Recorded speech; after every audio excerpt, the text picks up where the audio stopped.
Assalamu alaikum dear students. अच्छा जी, last time we were discussing types of topology और उसमें हमने कुछ टाइप्स को डिस्कस किया था और जो बहुत ज़्यादा इम्पोर्टेंट टाइप थी वो थी जिसमें हमने मीट्रिक के लिहाज से भी उसको देखा था कि हर मीट्रिक स्पेस जो है उससे भी अगर कोई टोपोलॉजी इंड्यूस हो जाती है with the help of open sets तो तब हम उस टोपोलॉजी को मीट्रिक टोपोलॉजी कहते हैं। तो ये मैं फॉर्मूले लिख भी दिया आपको कि let x star B A topological space if x does have a metric d. अगर x if x does have a metric d यानी कि एक्स स्टार टोपोलॉजिकल स्पेस है। एक्स स्टार क्या है? एक्स स्टार टोपोलॉजिकल स्पेस है और x does have a matrix d यानी कि एक्स के ऊपर जो है कोई मीट्रिक डी डिफाइन करते हैं। Then the collection of open balls, ये मैंने खास तौर पर defined with respect to metric D on X. जब आप मीट्रिक की बात करते हैं तो हमने बात की थी कि मीट्रिक के लिहाज से ओपन सेट होता है। हमने लास्ट टाइम मीट्रिक स्पेस के अंदर ओपन सेट ऐसे डिफाइन किया था जी कि आप क्या करें, कोई सेट ओपन होगा, अगर उसका कोई आर्बिट्ररी पॉइंट लें, उसके ऊपर एक बॉल ड्रॉ करें तो वो भी उसके अंदर आ जाए। ठीक है, तो ये था जी ओपन सेट और उसको ओपन बॉल कहते हैं। तो ओपन बॉल भी हर मीट्रिक में डिफरेंट तरीके से आप डिफाइन करते हैं। जैसे रियल लाइन में हमने कहा था कि जो ओपन बॉल है वो ओपन इंटरवल है। सिमिलरली आर टू में जो ओपन बॉल होगा वो ओपन डिस्क होगी।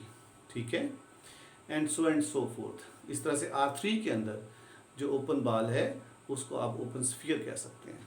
राइट, तो देखिए क्या है, x star B A topological space if x does have a metric D then the collection of open balls defined with respect to metric D on X, वो उन open balls की collection जो आपने x में D के लिहाज से, D के रेफरेंस से डिफाइन किया, यानी कि मीट्रिक के लिहाज से आपने एक्स के अंदर ओपन बॉल्स डिफाइन किए। अगर उस किस्म के सारे ओपन बॉल्स को आप ले लें, राइट, तो तब हम कहते हैं ये जो कलेक्शन है ऑलवेज इंड्यूस अ टोपोलॉजी। ये जो कलेक्शन है ये एक टोपोलॉजी इंड्यूस करती है, ये टोपोलॉजी बना देती है। राइट, ये जो कलेक्शन है, कलेक्शन ऑफ ओपन बॉल्स। तो इस वजह से, ठीक है, इन दिस केस जो एक्स स्टार है इसको मीट्राइजेबल कहते हैं। क्या कहते हैं? मीट्राइजेबल या मीट्रिक टोपोलॉजी। देखिए एक क्वेश्चन है, लोग बात करते हैं, पूछ लेते हैं, हम आपसे पूछ लेते हैं, किसी इंटरव्यू में हम बैठे हैं तो हम पूछेंगे, बताइए, ये बताइए कि क्या जो हर मीट्रिक स्पेस जो है वो टोपोलॉजिकल स्पेस है या हर टोपोलॉजिकल स्पेस जो है वो मीट्रिक स्पेस है? असल में मैं तो इसको यूँ भी नहीं कहता। मेरे ख्याल से आपको ये कहना चाहिए कि every metric space induce a topology on the same set x. यानी कि जो भी आपकी मीट्रिक स्पेस होती है वो एक टोपोलॉजी इंड्यूस करती है। ठीक है, तो ये कहना ठीक है, मुनासिब है कि every metric space is a topological space, लेकिन मेरे ख्याल से ये कहना चाहिए कि हर मीट्रिक स्पेस जो है, every metric space induce a topology on x आपका ग्राउंड सेट था जो मीट्रिक के लिए आपने लिया था। ठीक है, तो इस वजह से वो टोपोलॉजिकल स्पेस हो जाती है और जो हर टोपोलॉजिकल स्पेस है वो मीट्रिक स्पेस नहीं है। हम बताएंगे कि हम एक टोपोलॉजी आपको लेके दिखाएंगे कि देखिए ये एक टोपोलॉजी है, इसके अंदर मीट्रिक का कॉन्सेप्ट नहीं डिफाइन कर सकते। लेट्स से अगर मीट्रिक है उसमें तो फिर उसमें ओपन बॉल का कॉन्सेप्ट नहीं बना सकते। राइट, वी विल डिसप्रूव, ठीक है, इस बात को। तो क्या हमने कंक्लूड किया कि every metric space induce a topology on the set x, क्योंकि x, let x be a metric space. तो यस, आप in some certain circumstances you can say that every metric space is a topological space, but somehow what I understand, every metric space induce a topology on the same set X, right? तो अब देखिए, अब आपको usual metric का idea बड़ा clear हो जाएगा। अगर तो आपकी मीट्रिक जो है वो यूजुअल मीट्रिक है। What is usual metric? Usual metric जो यूक्लिडियन मीट्रिक है। What is Euclidean metric? Euclidean metric जो लाइन से कंसर्न है, डिस्टेंस, लाइन का डिस्टेंस जो है, खा आप लाइन के ऊपर हो, खा आप प्लेन में हो, खा आप स्पेस में हो या आर एन में हो, यूक्लिडियन स्पेस आर एन। आपको हमने रियल एनालिसिस, मेरा रियल एनालिसिस लेक्चर 15 आप देखिए, उसके अंदर हमने यूक्लिडियन स्पेस का कॉन्सेप्ट दिया था। तो आप यूक्लिडियन स्पेस के अंदर भी डिस्टेंस का कॉन्सेप्ट देते हैं। वो कैसे? जब आपकी आर होगी तो आप कहते हैं, चूंकि एक्स और वाई दो रियल नंबर है, तो आप कहते हैं एक्स माइनस वाई मॉड, ये नेचुरल डिस्टेंस है। Why it is natural distance? Because ये आइडिया है, ये विदाउट मैथमेटिक्स है कि एक पॉइंट यहाँ पे है, एक पॉइंट बड़ी थोड़ा सा दूर है, तो बताइए दोनों के दरमियान कितना डिस्टेंस है, उसमें से इसको सब्ट्रैक्ट कीजिए और डिस्टेंस जो है चूंकि आपने बताना है तो पॉजिटिव ले लीजिए। That's why it's a natural distance, it's a natural I mean natural metric. इस डिस्टेंस के वो वाला सेट जिसके ऊपर आप नेचुरल डिस्टेंस की बात कर सकते हैं, उसके ऊपर जब आप मीट्रिक डिफाइन करेंगे, इस डिस्टेंस की मदद से जो मीट्रिक डिफाइन की जाएगी उसको नेचुरल मीट्रिक कहेंगे। अगर R2 के अंदर डिफाइन करें तो आपको याद है जो आप FSC में फार्मूला पढ़ते थे कि एक x1 y1 है, ये R2 का एलिमेंट है, और दूसरा x1 y1 x2 y2, and the distance क्या था? y2 माइनस y1 का square plus x2 minus x1 square. This is very simple, ठीक है।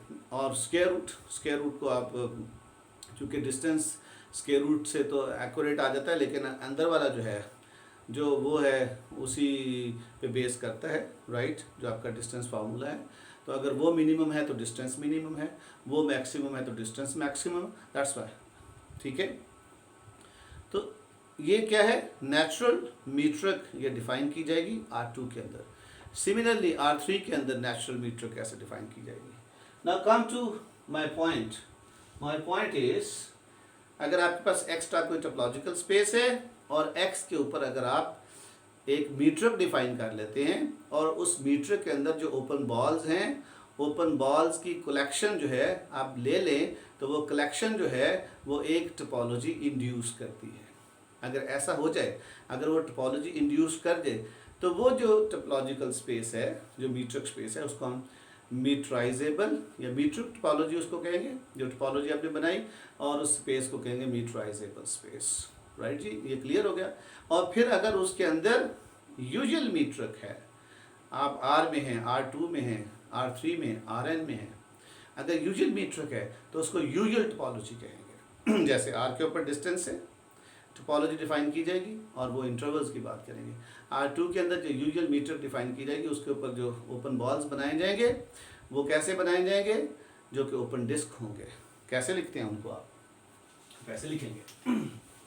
देखिए, हाउ यू कैन राइट, आप ऐसे लिखते हैं, R में लिखते हैं dxy x minus y absolute. यहाँ पे x y belong to R है, रियल नंबर्स हैं, लेकिन थोड़ा सा आप आगे जाएंगे R2 के अंदर, तो यहाँ पे dxy जो है आप लिखते हैं x1 minus x2 square plus y1 minus y2 square, square root. This is what you are saying, that this is metric, right? ये और x क्या है? x बेसिकली x1 y1 है, और y क्या है? x2 y2 है, और दोनों बिलोंग टू R स्क्वायर है। सिमिलरली एक और z1 माइनस z2 स्क्वायर, तो R3 के अंदर चले जाएंगे।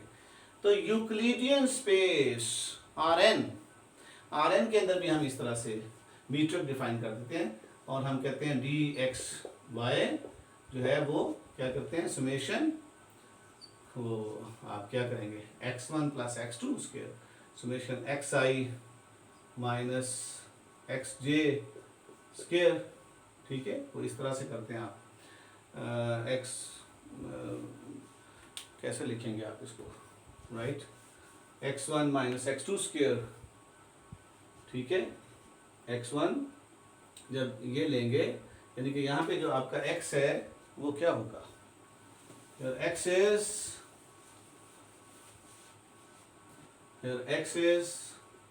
x1 x2 so on xn and y is y1 y2 so on yn, और xy आप कहाँ से ले रहे हैं, belong to Rn. How will you define on the same fashion?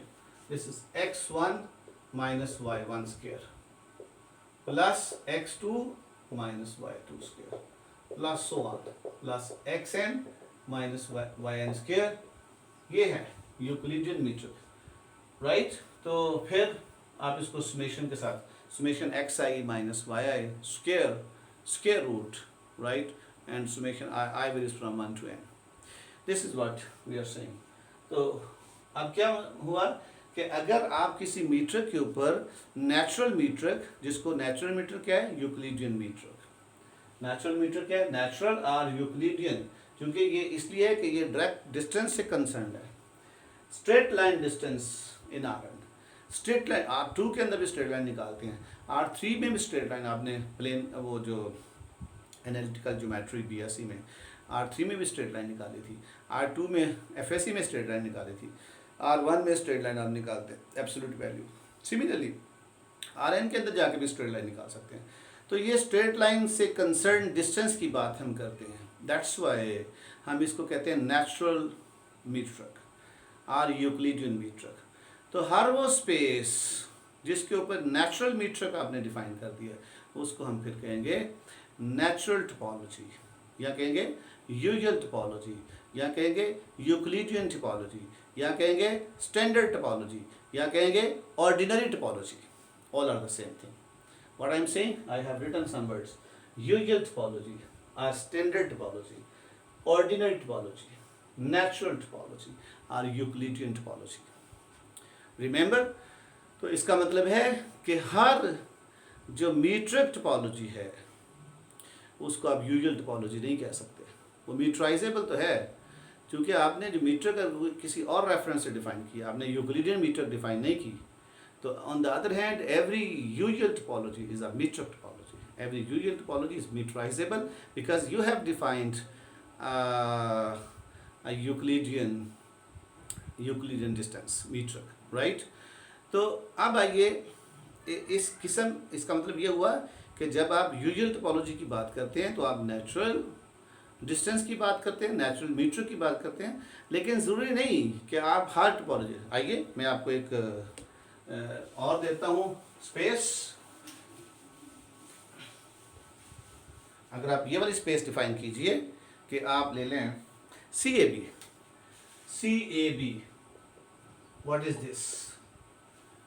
C stand for continuous functions on AB, यानी कि AB interval के ऊपर जितने भी कॉन्टीन्यूस आप कॉन्टीन्यूस फंक्शन डिफाइन कर सकते हैं. Class of all continuous functions defined on the closed interval AB. इसकी कलेक्शन, यानी कि इसके मेंबर्स क्या हैं, इसका मेंबर ये है कि F, ठीक है, F जो AB, F from AB to R and F is continuous. F like that, यानी कि ये वो वाले फंक्शन है. This is F from AB to R, ठीक है, and F is continuous. ये वाली क्लास है. इसके ऊपर आप मीट्रिक डिफाइन कर सकते हैं. You can always define a metric. So define D. अब यहाँ पे चूंकि इसके एलिमेंट FG है तो आप इसके ऊपर मीट्रिक कैसे डिफाइन करेंगे, आप मीट्रिक डिफाइन कर देंगे कि DFG is equal to sup of fx minus gx, sorry fx minus gx mod, और ये x कहाँ से, AB से आएगा, x belong to AB. Yes, you can prove it is a metric space. जब हम मीट्रिक स्पेस पे आएंगे तो हम आपको प्रूव करके देंगे ये मीट्रिक स्पेस की तीनों बातों को सेटिस्फाई करता है. नज़र आ रहा है, एब्सोल्यूट है, पॉजिटिव होगा, और अगर ये ज़ीरो है तो दोनों फंक्शन जो है वो इक्वल होंगे। और ये f माइनस जी और माइनस कामन ले लें तो वो एब्जॉर्ब हो जाएगा और g minus x d of g f आ जाएगा। इस तरह से मॉडुलस इन्वॉल्व है। तो d of f g f h you can side f x minus h x, और बीच में आप g x minus g x plus g x करें तो लेसर इक्वल टू की प्रोबेबिलिटी। और फिर आपको याद होगा कि sup of the sum is lesser equal to sum of the soups. ये हमने प्रॉपर्टी चैप्टर 1 रियल एनालिसिस वहाँ पे देखिए कि हमने आपको बताया कि sup of the sum is lesser equal to sum of the soups.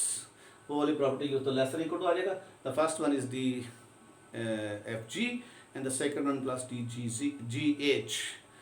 This is what we are saying, that it's a metric space. Yes, it's a metric space.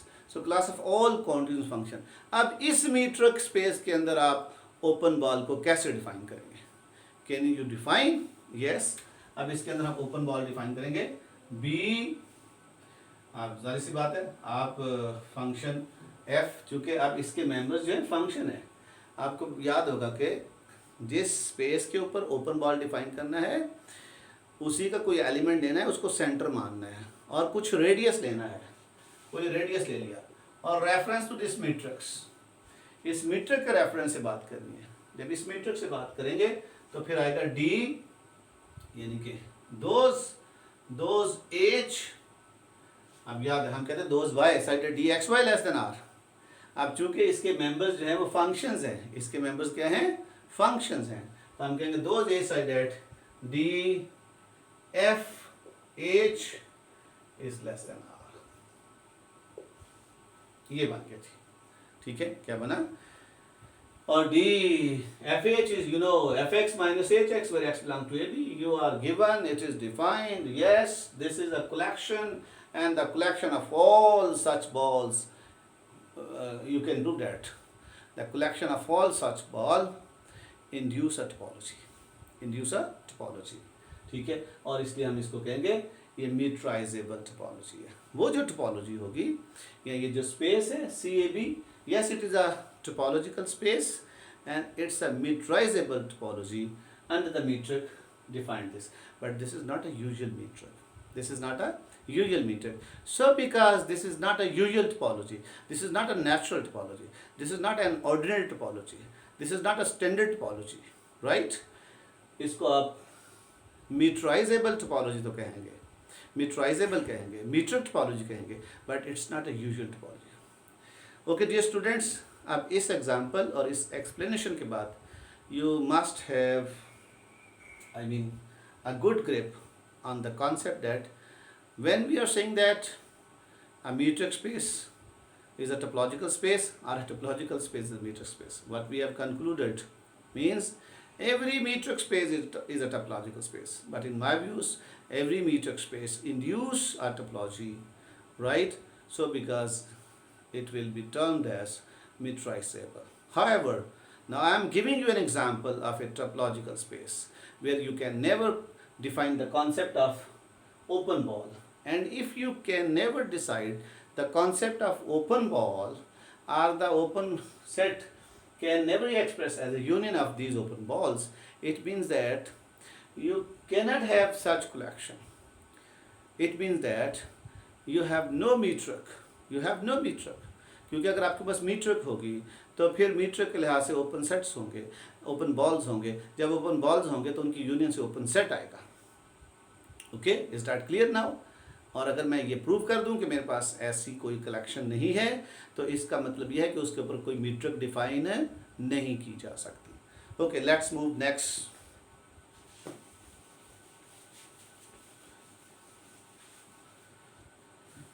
Next idea is हमने ये सीरपिंस की, उसका नाम है जी क्या है? सीरपिंस की space, right? इसके स्पेलिंग में देख लूँ, ये मजीद साहब की किताब में दिया हुआ है सीरपिंस की। हाँ जी, SIER पिंस की,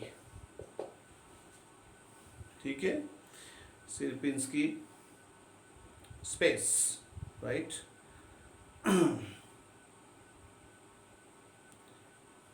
इसमें क्या है जी?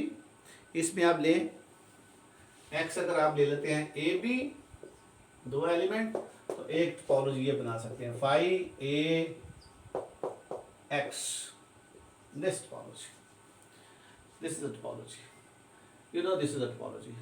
और इस टोपोलॉजी को आप क्या कहते हैं, सेपियंस्की टोपोलॉजी। ठीक है, अब हम साबित करेंगे कि ये जो टोपोलॉजी है सेपियंस्की स्पेस जो है ये मीटराइजेबल नहीं है, क्योंकि ये इसका ओपन सेट है। ठीक है, आप ये इसका हम साबित करेंगे कि इसके जो ओपन सेट्स हैं, अगर इसके अंदर मैं मीटर डी लूँ तो फिर यहाँ से इसके ओपन सबसेट्स बनाएंगे, और ओपन सबसेट को हम लिखेंगे कि वो इनकी मदद से नहीं लिखे जा सकते। लुक एट कैसे हम प्रूव करेंगे। रिमार्क ये है कि it is not metrizable. Remark क्या है, रिमार्क ये है it is not metrizable. Okay, contrary हम सपोज कर लेते हैं कि भाई कोई metric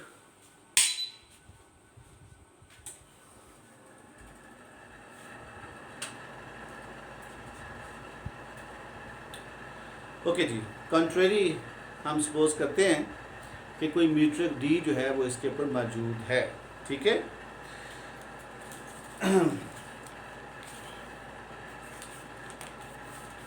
suppose D is a metric on X which induce a topology tau।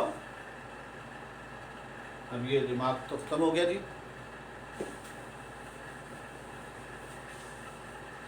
ये याद रहे कि हमारे पास क्या है, X जो है वो ए बी है और tau जो है वो फाई ए और X है। ठीक है, suppose D is a metric on X which induce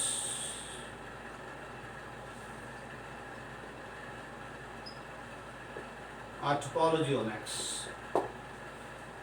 अब देखिए इस बात को जरा फॉलो कीजिए। क्या आपने कहा कि D उसके ऊपर कोई मीट्रिक है, और उसके लिए X के ऊपर D कोई मीट्रिक है और D कोई टोपोलॉजी इंड्यूस करती है, तो वो टोपोलॉजी कैसे बनी। हमने आपको बताया कि जब मीट्रिक जो है टोपोलॉजी इंड्यूस करता है तो वो basically collection of open balls है। वो क्या है, कलेक्शन ऑफ ओपन बॉल्स है, राइट। तो इसका मतलब अब चूंकि A जो है, लुक एट हियर, A जो है ये ओपन है टॉ के अंदर, ये टा के अंदर ओपन है, इसका मतलब ये X के अंदर ओपन है, X का ये ओपन सेट है विद रिस्पेक्ट टू दिस टॉ। और आपको पता होना चाहिए कि जब आप इसके ऊपर कोई मीट्रिक डिफाइन कर रहे हैं तो इसका मतलब ये जो X का ओपन सेट है इसको इसके ओपन बॉल्स की मदद से लिखा जा सकता है, उनके यूनियन में लिखा जा सकता है। ठीक है, तो यहाँ से स्टार्ट करिए। Since A is open in X, so by definition there exists an open ball BX BXA R distance really BXR with respect to that metric, whatever you are taking BXR, such that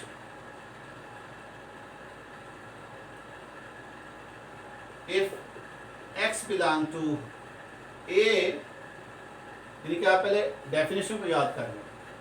definition हमारी क्या थी उसको पहले याद कर लें कि A को जब आप ओपन कहते थे तो X बिलोंग टू A के लिए there exist open ball B XR होता था with respect to D such that X belong to B X belong to A, sorry।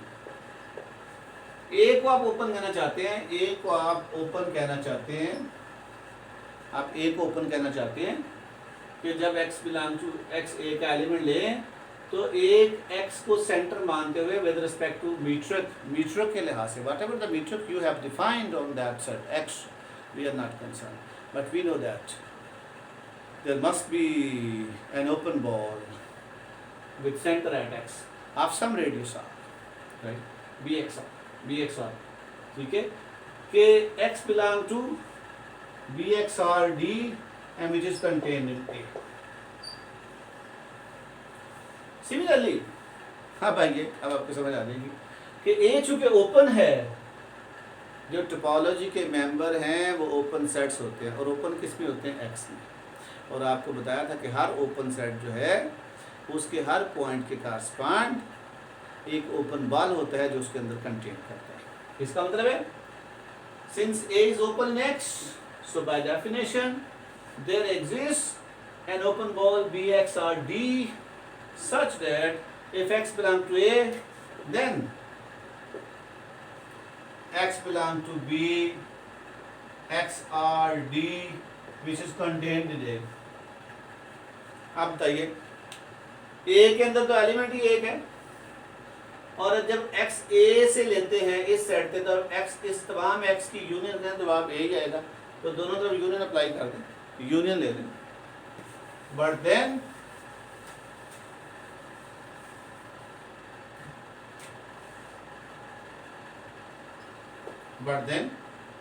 union of x belong to A, what is this? This is A, in fact this is A is contained in union of B dxr, right, which is contained in A, of course। जब ये bxr जो है वो A में contain करता है तो इस किस्म की सारी यूनियन A के अंदर कंटेन करती है। इसका मतलब क्या है कि this imply A is contain this union, right, यहाँ से A is this is contain this is contain this। इसका मतलब ये जो A है ये जो है ये x is equal to A है, इसका मतलब A this is equal to A which is equal to x union x belong to A contained in A, this imply x is equal to A, this imply x is equal to A। इसका मतलब जो आपने x ball से लिया था यानी कि x के ऊपर क्या शर्त थी ये भी देखिए, x के ऊपर क्या शर्त थी, x के ऊपर ये शर्त थी। अब देखिए अगर आप कहते हैं कि x belong to B D x R है, right, x belong to B D x R है, तो फिर आप देखिए फिर क्या होगा, इसका मतलब है कि ये भी x है ये भी x है, हमें वैसे चेंज कर लेना चाहिए था, इसको आप y ले लेते, इसको आप वैसे y ले लेते या x डैश कर लें, x डैश, ठीक है, इसको नहीं, ठीक है, आपने जो कि x सेंटर बनाया हुआ है, x सेंटर बनाया, इसका मतलब यहाँ x, इसका मतलब है if x dash belong to b d x r, अगर ये इसको बिलोंग करता है, x तो भाई बिलोंग करेगा, वो तो सेंटर आपने माना हुआ है, x तो बिलोंग करेगा इस बात को, ठीक है। असल ये है कि ये जो है फिर a के अंदर कंटेन करता है, x तो इसको ये ना भी लिखे क्योंकि सेंटर एट x है, x तो इसको बिलोंग करता है, लेकिन रूटीन में आप लिख लेते हैं राइट, तो इसको ना भी लिखें तब बात सही है। इसका मतलब जब x डैश इसको बिलोंग करता है तो इसका मतलब dx x डैश जो है लेस देन r, ये तो जब आपने प्रूव कर दिया कि x is equal to a है, इसका मतलब d ax जो है वो लेस देन r है, तो इसका मतलब दूसरा उसके अंदर एलिमेंट ही दो है, उसके अंदर एलिमेंट ही दो हैं, राइट, तो इसका मतलब ये है कि जो b है उसका distance greater than equal to r होगा। This means that since x is equal to a, so we must have d b a greater than equal to r, number 1। ना भी ये लिखें बस ठीक है, greater than equal to r. Okay, ये आप यहाँ तक पहुँच गए कि डी बी ए जो है, राइट। आप ये भी कर सकते थे, मेरा ख्याल सबसे बेहतर ये था कि आप ए को ही सेंटर मान लेते एक्स की बजाय ना, ठीक है। या एक्स को मानना है तो फिर यहाँ एक्स डैश कर लें ताकि इस एक्स से डिफरेंट एलिमेंट हो जाए, आपको ये पता चले कि आप एक्स से डिफरेंट एलिमेंट। लेकिन हम चूँकि सेंटर एट ए बनाना चाहते हैं, सेंटर एट ए बनाना चाहते हैं, तो सबसे बेहतर आइडिया ये है, सबसे बेहतर आइडिया ये है कि आप ये कर लेते, दो ही पॉइंट है ना जी, एक ए है और एक बी है, तो ए के ऊपर जो बॉल बनाएंगे विद रिस्पेक्ट टू, जो ए के ऊपर बॉल बनाएंगे ये ए है, तो ए को सेंटर मानते हुए जो बॉल बनाएंगे आर, ठीक है, ये रेडियस आर है।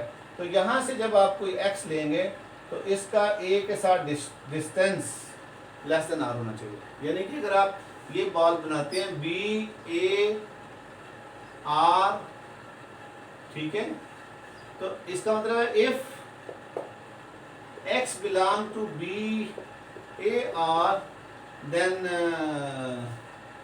D A X should be less than R. D A X should be less than R, right? इसका मतलब ये होगा कि अब क्या मतलब है कि वो B जो है अदर देन A है, since A is not equal to B, so D B A या A B कह लें, D A B is greater than equal to R, right. ये बात मैंने प्रूव कर दी।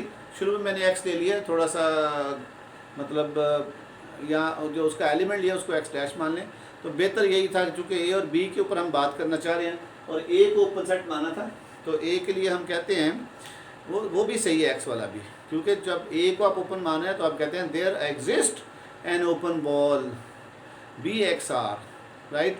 लेकिन चूँकि सेंटर को हमें फिक्स करना है और x सेंटर को फिक्स नहीं कर रहा, तो बेहतर है x को आप फिक्स करें, ए आर ले लें, बी ए आर, ठीक है।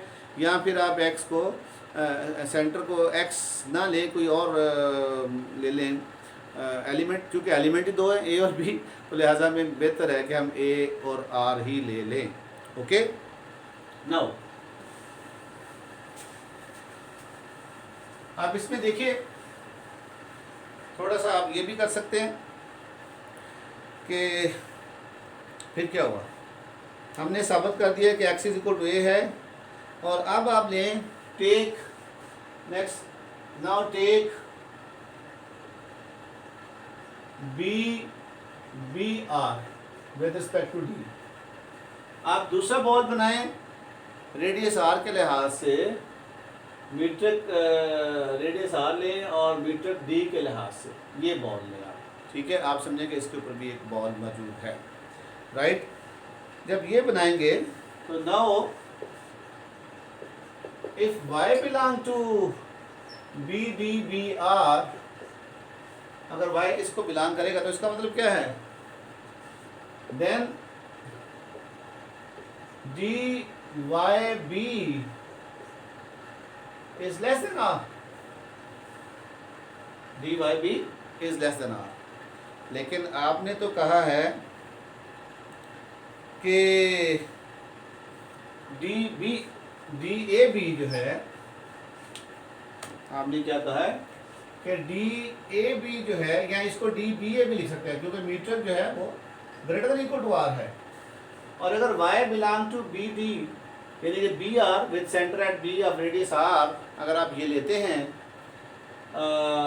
With respect to metric d, जो कि कहा आपने अगर है उसके ऊपर, तो अगर y belong to b d b r लेते हैं तो फिर d y b less than r होगा, ठीक है। अच्छा, इसका मतलब क्या है, अच्छा लेकिन हम कहते हैं कि डी बी ए जो है ग्रेटर इक्वल टू आर है, लिहाजा ये जो y है ये बी डी ए आर को बिलोंग नहीं करेगा। This shows that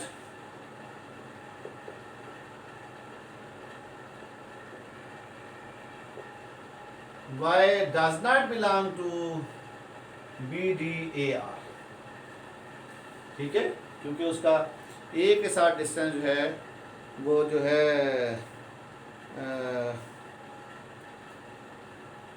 and A does not belong to BDBR, right.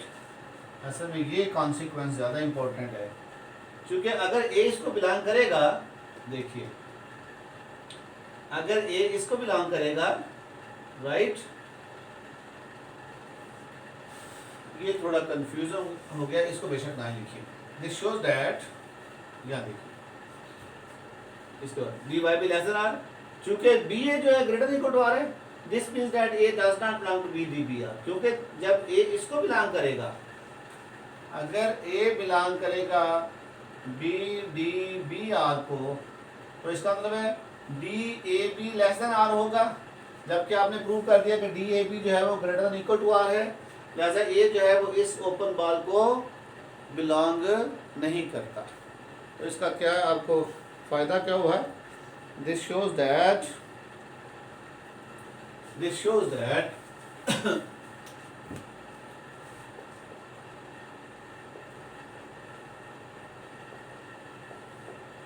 y belong to B R which is contained in B,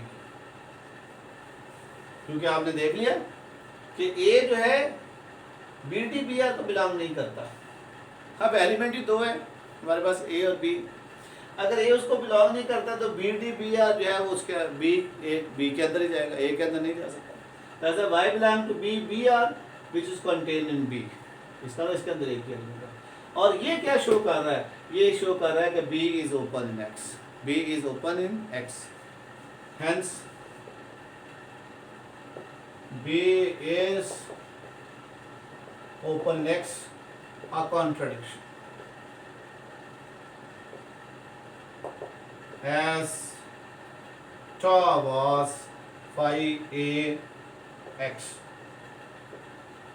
हमने आपसे कहा था कि जो टा के मेंबर्स हैं वही ओपन सेट्स होते हैं, जो टा के मेंबर्स हैं वही ओपन सेट्स होते हैं, और टा के अंदर ओपन सेट्स फाई था और एक्स था और ए था। जबकि आपने अपनी स्टोरी से, क्योंकि ए जो है इसको बिलोंग नहीं करता, लिहाजा बी बी आर जो है ये क्लियर हो गया कि बी बी आर बी ही है। इसका मतलब यहाँ से आप ये भी कह सकते हैं, यहाँ से आप ये कह सकते थे हैंस बी, चूंकि ए उसको बिलोंग नहीं करता, तो b r is equal to b, एक ही एलिमेंट है which is contained in b.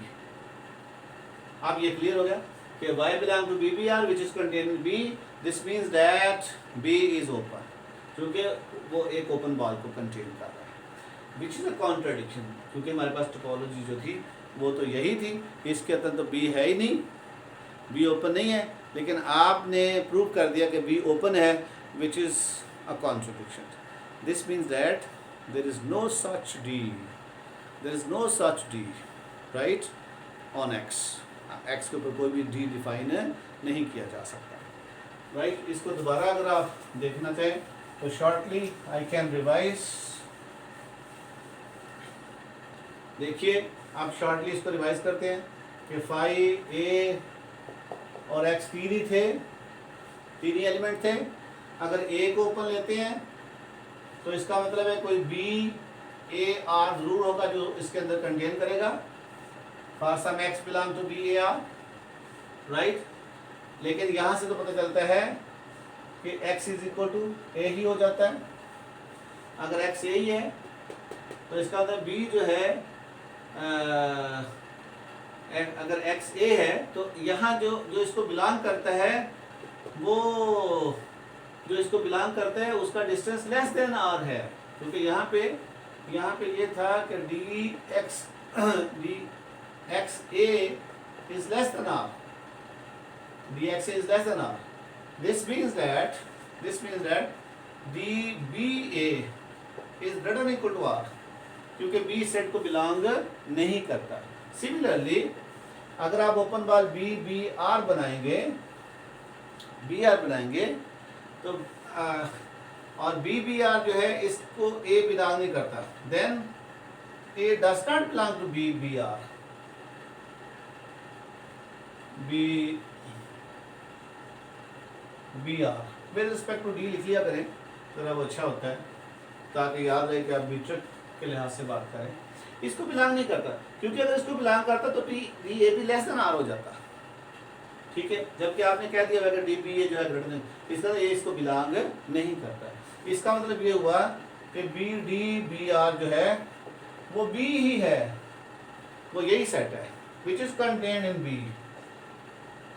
Now if y belong to this, if y belong to this which is contained in B, which is subset of B, this means that by definition of open set B is open, which is a contradiction because B is not an open set with respect to these topologies.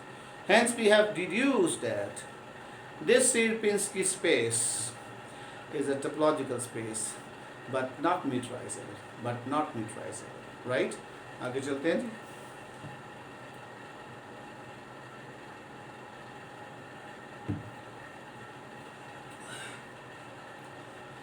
Okay, next जो है वो भी बड़ी ज़बरदस्त topology है, कोफाइनाइट topology.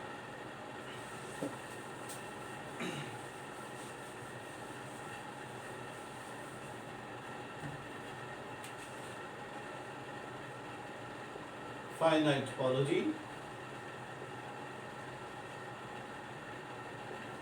अच्छा, इसमें x के तो क्या होगा, इधर सी बात है, एक्स कोई आपने ले लिया, एक्स को नॉन एम्प्टी सेट ले लिया, अब इसके ऊपर टोपोलॉजी डिफाइन करने लगे। टोपोलॉजी होगा फाई होगा और ए होगा such that A complement is finite.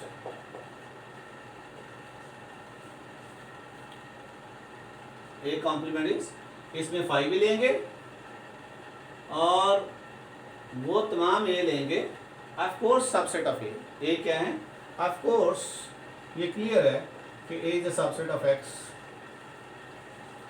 इसका मतलब है कि वो वाले सबसेट्स आएंगे जिनके कॉम्प्लीमेंट फाइनाइट्स हैं, जिनके कॉम्प्लीमेंट्स क्या हैं, फाइनाइट्स हैं। देखिए जो डिस्क्रीट टोपोलॉजी है वो कोफाइनाइट टोपोलॉजी है भाई, वो पावर सेट है, तो पावर सेट का जो भी सेट लेंगे उसका कॉम्प्लीमेंट जो है वो भी एक सबसेट होता है, वो उसी के अंदर मौजूद है। लिहाजा ये बात याद कर लीजिए कि हर डिस्क्रीट टोपोलॉजी जो है वो कोफाइनाइट टोपोलॉजी है। Every discrete topology is a cofinite topology, और इनडिस्क्रीट वो भी कोफाइनाइट टोपोलॉजी है, राइट। उसके अंदर भी जो सेट्स आप ले रहे हैं उनके कॉम्प्लीमेंट फाइनाइट है। हाँ, एक्स का कॉम्प्लीमेंट फाई आ गया, क्या फाई फाइनाइट है?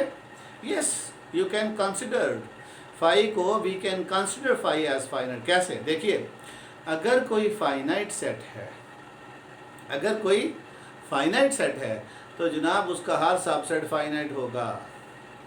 Every subset of a finite set is finite, और चूंकि उस फाइनाइट का क्या फाई सबसेट है, यस, तो इसकी मदद से हम कह सकते हैं कि फाई इज़ फाइनाइट।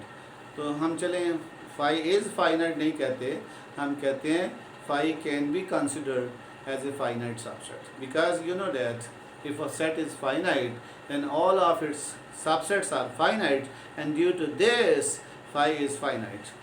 लेकिन आप ये नहीं कह सकते कि अगर कोई सेट फाइनाइट है तो उसका सबसेट जो है वो इन्फिनिट है, राइट, तो वो मुश्किल है। इन्फिनिट को फाइनाइट, इन्फिनिट के बारे में बात करनी हो तो हम फाइनाइट की बात करते हैं, राइट, लेकिन फाइनाइट के अंदर से इन्फिनिट इस तरह से नहीं बात करेंगे। वो भी आइडिया जब आएगा मैं आपको बताऊंगा कि वो आइडिया क्या है, वो बड़ा ब्यूटीफुल आइडिया है। ओके, अब क्लियर हो गया जी सबको कि ए जो है कोफाइनाइट टोपोलॉजी क्या है, एक तो फाई लें और ए ले लें, ए सबसेट्स ऑफ एक्स, ऐसे सबसेट ले लें जिनकी कॉम्प्लीमेंट क्या है, फाइनाइट है, उनकी कॉम्प्लीमेंट फाइनाइट है, वो हो गया। देखिए आप नेचुरल नंबर के ऊपर टोपोलॉजी डिफाइन कर लें, सेट ऑफ नेचुरल नंबर के ऊपर, तो बड़ा आसान है। एक ले लें जी आप A1 ए ले लें, नेचुरल नंबर ही ले लें, ठीक है, और चलिए आप नेचुरल नंबर को अगर अपनी अंडरस्टैंडिंग से बात करें, इसको मैं x ले लेता हूँ, x, और इसका मैं सबसेट लेने लगा हूँ, एक मैं लेता हूँ A1 मैं शुरू करता हूँ A1 को चलो मैं n ही कह लेता हूँ, 1 से स्टार्ट हो रहा है, 1 2 सो ऑन, और A2 मैं 2 से स्टार्ट कर लेता हूँ, 2 3 4 सो ऑन, A3 मैं 3 से स्टार्ट कर, 3 4 5 so on and so on. An जो है नेचुरल नंबर वो मैं n से स्टार्ट कर लेता हूँ, n right, n plus 1 so on. अब जरा गौर कीजिए, इसका कॉम्प्लीमेंट 5 है और हमने कह दिया 5 फाइनाइट है, यस ये टा का मेंबर होगा। इसका कॉम्प्लीमेंट 1 है, सिर्फ 1 फाइनाइट है, टा का एलिमेंट होगा A2। हर वो सेट टा का मेंबर होगा जिसका कॉम्प्लीमेंट फाइनाइट होगा। इसका कॉम्प्लीमेंट 1 2 है, सिर्फ ये 2 एलिमेंट है, 1 2 फाइनाइट सेट है, वैसे A3 भी टा का मेंबर होगा एंड सो ऑन। An का कॉम्प्लीमेंट 1 से n माइनस 1 तक के एलिमेंट्स हैं, फाइनाइट है एंड नेचुरल नंबर है, फाइनाइट है, वैसे An भी इसका एलिमेंट है। तो इस तरह से जो जितनी भी सब कलेक्शन बन रही है, ये सारी की सारी उन सेट्स की वो सेट्स हैं जिनके कॉम्प्लीमेंट क्या है, फाइनाइट है, और ये सारे के सारे टा के मेंबर्स हैं। इसका मतलब फाइव जो है वो आपने पहले रख दिया उसके अंदर, ठीक है। तो इसलिए ये एक कोफाइनाइट टोपोलॉजी बनाएगी, क्या बनाएगी, कोफाइनाइट टोपोलॉजी। और इसकी एग्जांपल को लिखते कैसे हैं, अगर मैंने यहाँ लिखना हो तो जो है वो 5 और An such that n belong to n, n belong to n, yes. और साथ ये भी लिखना है, An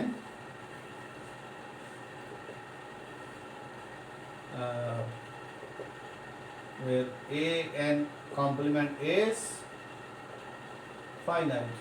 अगर आप An को डिफाइन ही कर देते हैं कि An ये है तो फिर तो क्लियर ही है, या फिर आप यूँ करें उसको डिफाइन कर दें, तो ऐसे नहीं लिखते, तो आप ऐसे डिफाइन कर दें where An is equal to n plus 1 so on and n belong to capital n natural number है, वो सेट के अंदर बेशक लिखते हैं यहाँ पे कि n belong to n where An is this, then it's a cofinite topology, it's a अब इसको प्रूव कीजिए, ये टोपोलॉजी है। Can you prove this?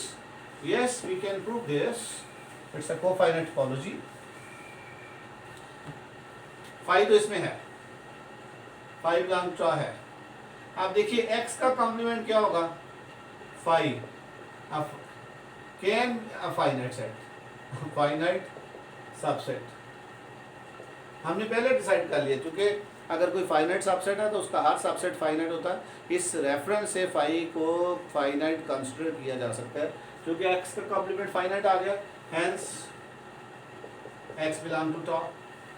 अब आइए क्या है कि arbitrary union of any number of members of tau is in tau, late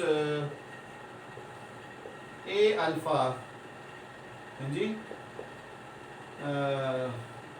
belong to tau where alpha belong to omega. आपने आर्बिट्ररी इंटरसेक्शन आर्बिट्ररी कलेक्शन ले ली टॉ की, then A alpha complement is finite for each alpha। देखिए क्योंकि आपने A alpha जो है टा से लिया है, तो इसका मतलब A alpha की जो कॉम्प्लीमेंट होगी फाइनाइट होगी फॉर ईच अल्फा, ये टा की डेफिनेशन है। आप क्या चाहते हैं कि उनकी यूनियन उसमें आ जाए, देखिए जरा इसको समझिए। आप क्या चाहते हैं, आप चाहते हैं कि यूनियन ऑफ A alpha जो है बिलोंग टू टा हो जाए। तो इसका तो मुझे साबित करना है कि union of a alpha, alpha belong to mega, इस complement is finite,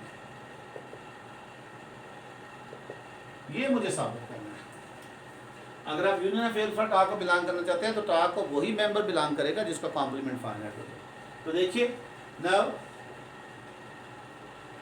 union of alpha belong to A alpha, alpha belong to omega A alpha complement. अब आपको याद होगा ये कौन सा लाया जी, है जी, ये कौन सा लाया है, ये है डी मॉर्गन्स लॉ। जब यूनियन करते हैं तो किस में चला जाता है? This is intersection of alpha belong to omega A alpha complement.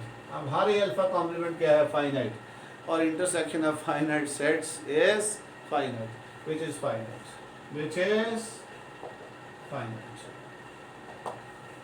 ठीक है, since each a alpha for each alpha is finite।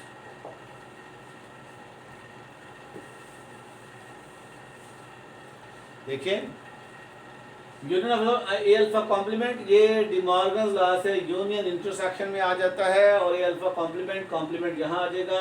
अब ए अल्फा कॉम्प्लीमेंट फाइनाइट है तो finite intersection of finite set जो है वो फाइनाइट होता है, which is finite since each a alpha for alpha a alpha complement for each alpha is finite, right? Hence union of alpha belong to omega, a alpha belong to tau। अब क्या रहेगा? finite intersection of members of tau is in tau। let a1 a2 so on A r ये finite हो गए, ठीक है जी, belong to toe,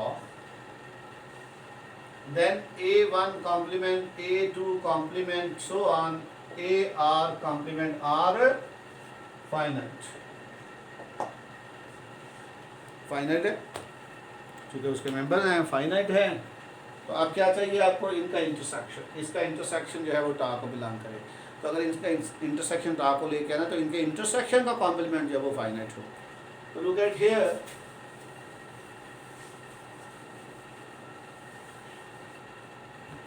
now intersection of A I will from 1 to r, और इसका कॉम्प्लीमेंट देखिए, अगर इसका कॉम्प्लीमेंट फाइनाइट आ गया तो ये अंदर वाला एलिमेंट जो है ये टा को बिलोंग कर जाएगा। This is equal to union of i will from 1 to r a i complement. अब ये फाइनाइट है ए आई कॉम्प्लीमेंट, और फाइनाइट सेट्स की यूनियन क्या होती है? Finite, which is finite, which is since ai for each ai complement for each i for each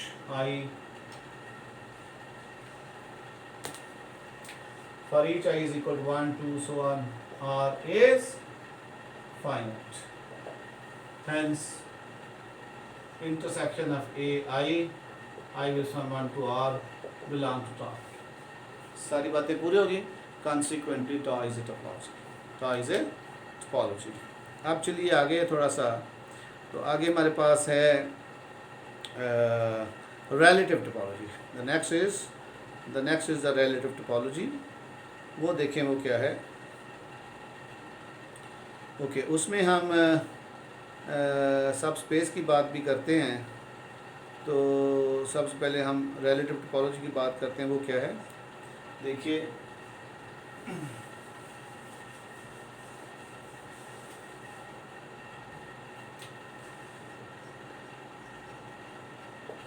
relative topology,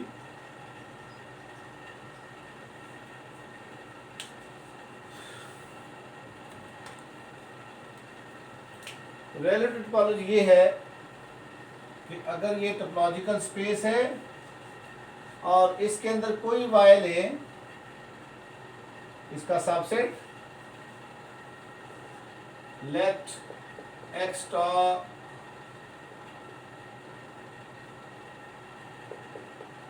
be a topological space, take y as subset of x।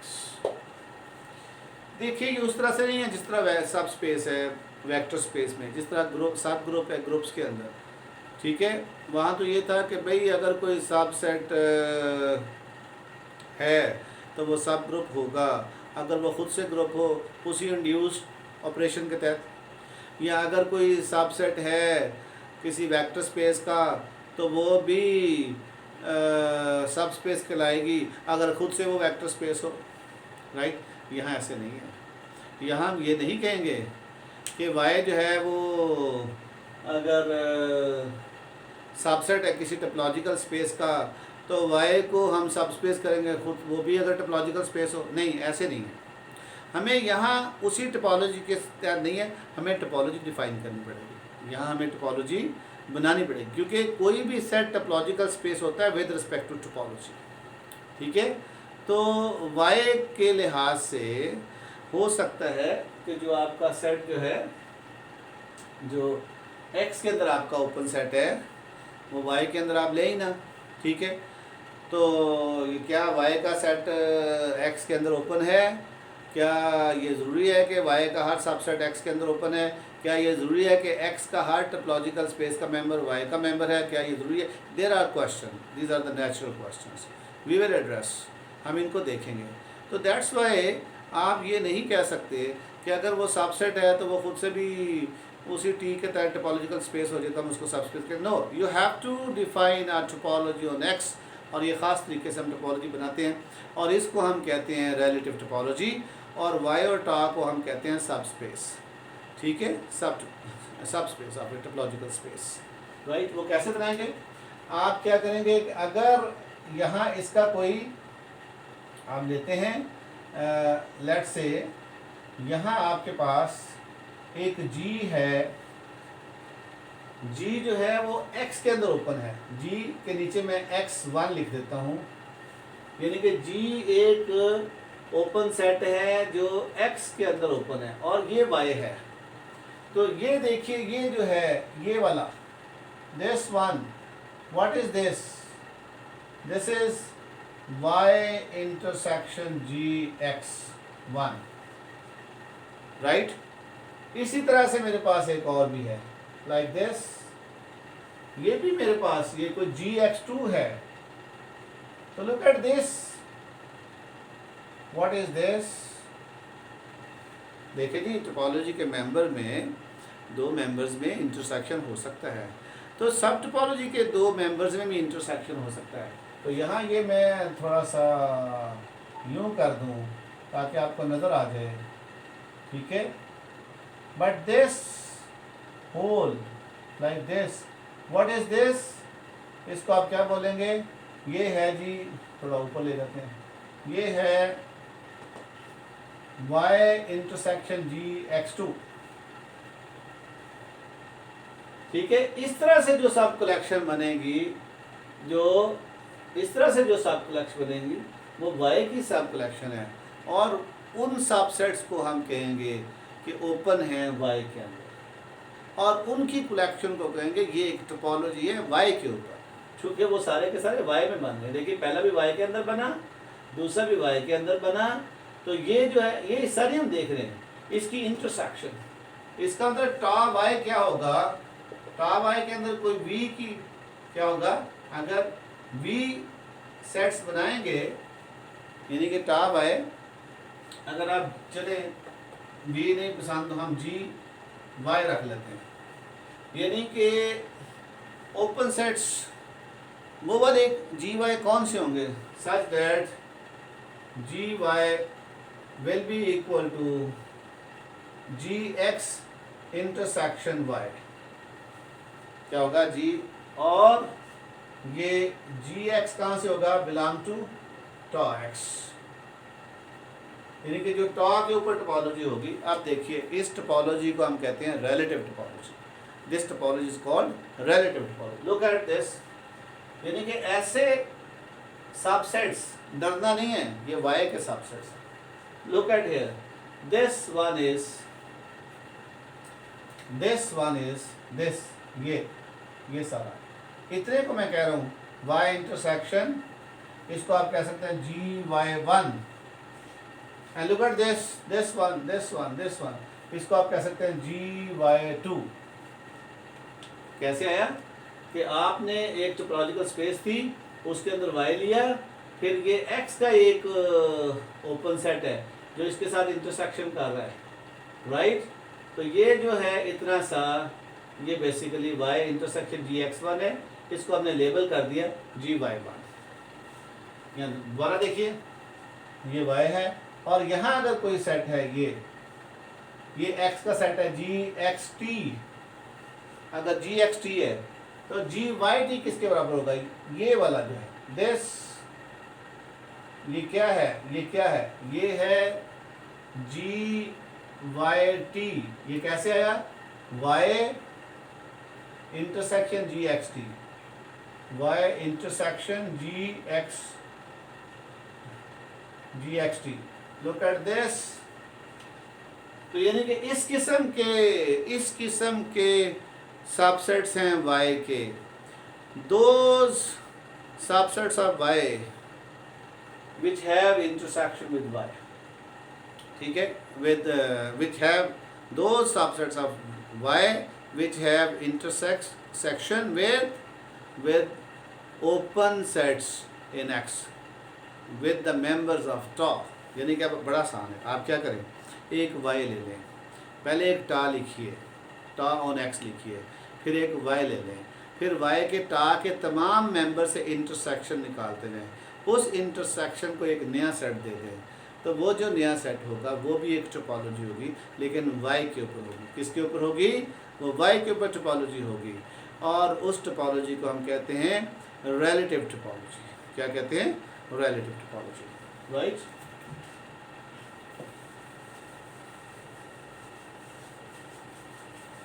अब दोबारा इसको देख लीजिए कि Y जो है वो सबसेट ऑफ X है, where X is a topological space with respect to tau X। तो ये जो Y और टा Y जो है ये सब स्पेस होगी, वेयर टा Y जो है इसमें कलेक्शन आएंगे GY such that GY would be equal to Y intersection GX where GX belong to tau X। अब इसको गौर से देखिए, ठीक है, वेरी सिंपल इज दैट कि Y कोई सबसेट लिया X का, और ये Y टा Y सबसेट्स बनाएगी इसके, और इसको रिलेटिव टोपोलॉजी कहेंगे अगर टा Y इस तरह से हो कि इसके मेंबर GY हो, ये Y के सबसेट्स हैं। GY किसके मेंबर्स हैं? किसके सबसेट्स हैं? Y के सबसेट्स हैं, लेकिन ये खास अंदाज से बनाए गए हैं। Y का हर टा X के मेंबर से इंटरसेक्शन लिया गया है। मसलन देखिए, इसको मैं यूं अब थोड़ा सा और एलेबोरेट कर दूं कि अगर हमारे पास ये हैं A1 A2 AN, ये टा X के मेंबर्स हैं, तो फिर यहाँ पे Y जो है पहले इसके साथ इंटरसेक्शन लिया जाएगा, Y इंटरसेक्शन A1 लिया जाएगा। फर्ज करें वो B1 आ गया, तो इसको यहाँ लिख देंगे B1। फिर Y का इंटरसेक्शन इसके साथ लेंगे, Y इंटरसेक्शन A2, वो B2 आ गया, उसको उठा के इधर डाल दिया, राइट। इस तरह से चलते जाएंगे। तो यहाँ फिर Y का इंटरसेक्शन जो है आप क्या लेंगे? AN के साथ लेंगे, दिस इज BN, और उसको BN को यहाँ लिख लिया।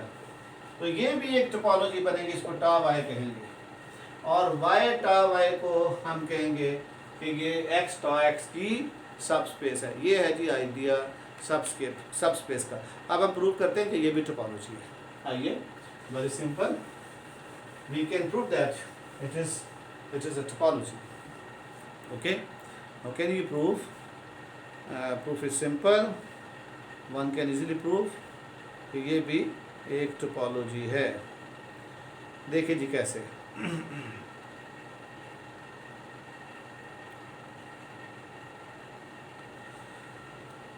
आप देखें जी, आप लिख सकते हैं, पहले तो आप टा एक्स ले लिया, और Y जो है वो सबसेट ऑफ X है।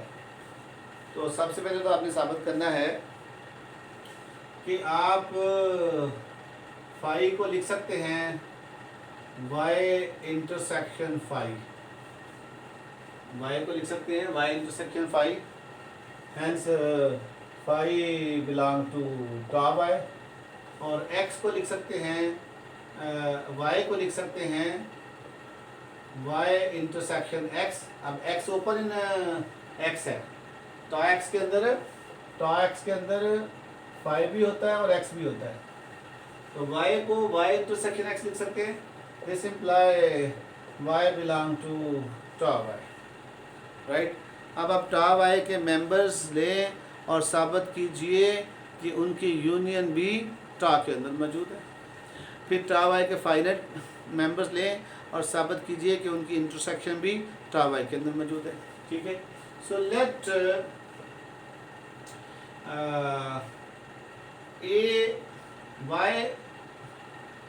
y अल्फा इंटरसेक्शन, ठीक है जी, let y intersection x g alpha,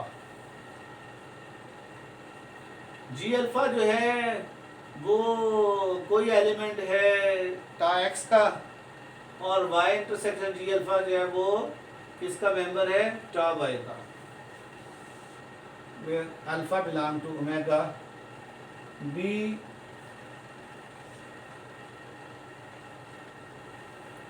y intersection g alpha.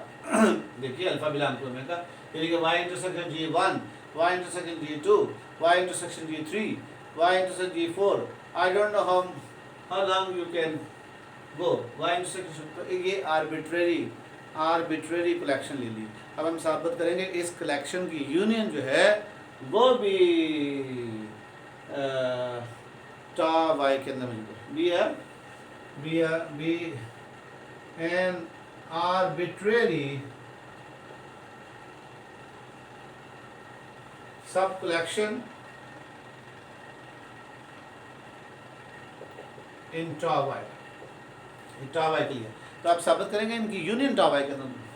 So now union y intersection g alpha belong to omega, it's very simple. Union जब अंदर आएगा ये आपको पता ही है, very simple।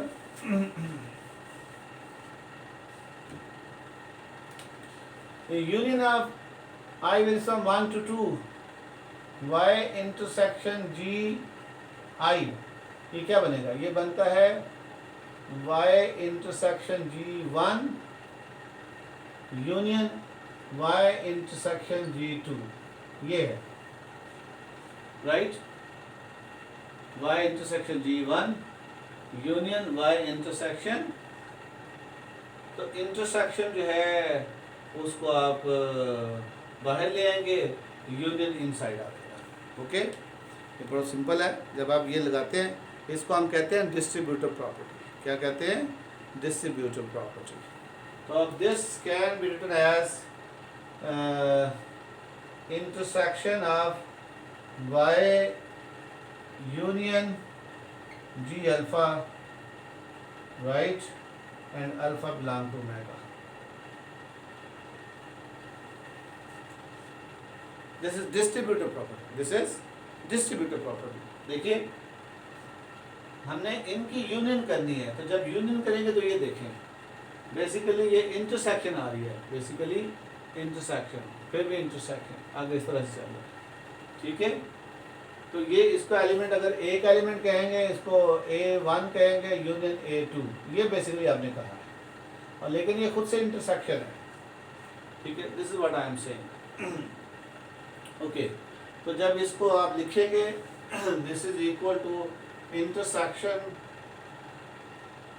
ऑफ, ठीक है, लुक एट हमने साबित करना है कि जी ये जो मेंबर है वाई, ये जो यूनियन है, ये यूनियन जो है सारे का सारा किस में जाता है, सारे का सारा यूनियन जो है ये tau y का मेंबर है, यूनियन tau y का मेंबर है। ठीक है जी, तो देखें क्या बनेगा, दिस इज इक्वल टू आप इसको लिख सकते हैं, कैसे लिखेंगे, अब इसको चूंकि ये सारे के सारे tau x के मेंबर हैं तो इनको कोई नाम दे दें, उनका यूनियन जो है वो भी उसी का मेंबर है, union of G alpha, right,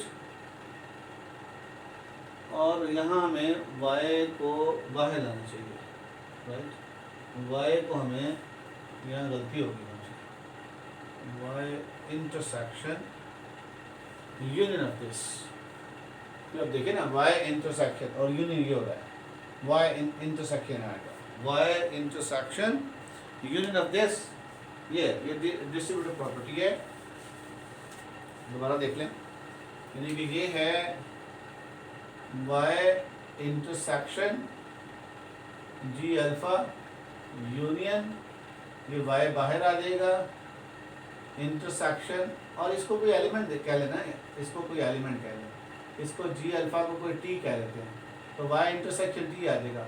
अब यूनियन ऑफ जी अल्फा सारे का सारे जी अल्फा टा एक्स के मेंबर है, जैसा उनकी आर्बिट्ररी यूनियन भी टा एक्स की मेंबर है, जैसा ये टी टा एक्स का मेंबर है, ये टी क्या है, टा एक्स का मेंबर है, और अगर वाई इंटरसेक्शन टा एक्स का मेंबर हो तो ये कहाँ जाएगा, ये टा वाई को बिलोंग करेगा, ठीक है।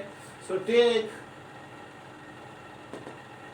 union of alpha belong to omega g alpha is equal to t, then t belong to tau x, क्योंकि tau x टोपोलॉजी है और उनकी आर्बिट्ररी यूनियन जो है वो टा को ही बिलोंग करती है।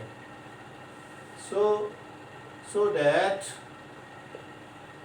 union of alpha belong to omega y intersection g alpha, ये वाला किसके बराबर बन जाएगा, y इंटरसेक्शन टा, this belong to tau Y. ये जी पहली बात प्रूव होगी कि ये जो arbitrary union of members of टा वाई है एज इन टा वाई, ये मेंबर्स ऑफ टा वाई है, और इनकी आर्बिट्ररी यूनियन की हमने, तो वो भी मेंबर ऑफ टा वाई बना, y इंटरसेक्शन टा इज ए मेंबर ऑफ टा वाई, y इंटरसेक्शन t जो है वो, क्योंकि where t is open in x, so y intersections are member of tau x must be a member of tau y, okay.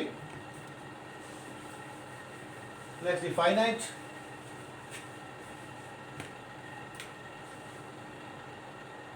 Let also directly आप finite को देख लें कि intersection of I will from 1 to r, y intersection g I, जब intersection की बात करेंगे तो फाइनाइट इंटरसेक्शन तो मैंने यहाँ खुद से आई ले लिया और आई वन टू आर, उसी तरह से आप दोबारा आप वही प्रॉपर्टी लगाएं, इंटरसेक्शन बाहर आ जाएगा, राइट, तो क्या होगा, this is intersection of Y intersection of G I, I will from 1 to R, right, फिर मैंने कर दी गलती, वाई इंटरसेक्शन,